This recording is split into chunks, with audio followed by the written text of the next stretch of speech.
Blood once again stained the sand. Only one warrior would leave alive. To my shock, I saw Ser Jorah among them, my once loyal companion. My heart clenched as I watched him struggle against a hulking brute. One by one, the other fighters fell, until at last Jorah managed to slay the giant. When only 4 remained, Jorah soon found himself facing a quick, agile swordsman. The man's strikes were sharp and relentless,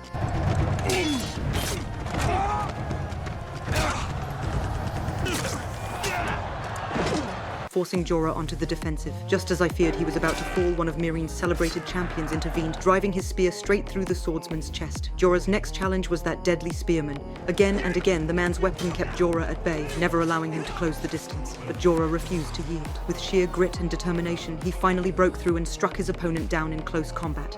I thought it was over, but the true danger had only just begun. As the results were about to be announced, Jorah suddenly hurled his spear toward the judge's stand.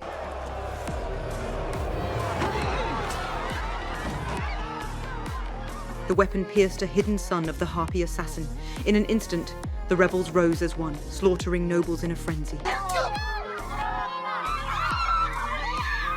My Unsullied rushed to shield me, but they too were overwhelmed. The exits were sealed, guarded by more rebels.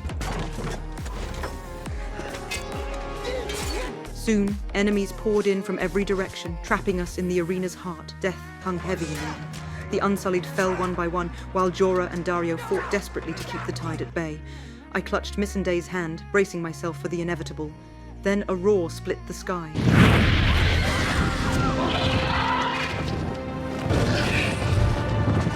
Drogon descended from above, crashing down before me. He tore an attacker to shreds, then unleashed a torrent of fire that turned the arena into a sea of flames.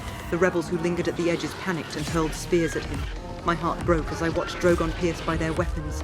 I rushed forward to help, but he turned on me with a furious roar, his eyes blazing. Yet when he met my gaze, fearless, unyielding, something changed. He recognized me, his mother.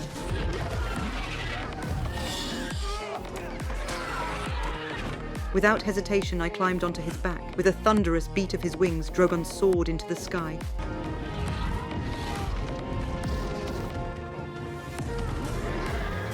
Carrying me beyond the walls, beyond the city, and far away from the chaos. But with my departure, Meereen's Great Pyramid was left without its heart. Jorah and Daario, unwilling to abandon me, swore to follow Drogon's flight north and bring me back. Drogon carried me to a desolate land, the place he had claimed as his own. Wounded and weary, he could no longer fly. I begged him to return with me to Meereen, but he refused, too proud, too stubborn. Seeing him weakened, I left to search for food. Not far from his lair, I stumbled into a ring of Dothraki riders. I knew their ways. As the widow of Khal Drogo, custom forbade me from marrying again. Quietly, I slipped the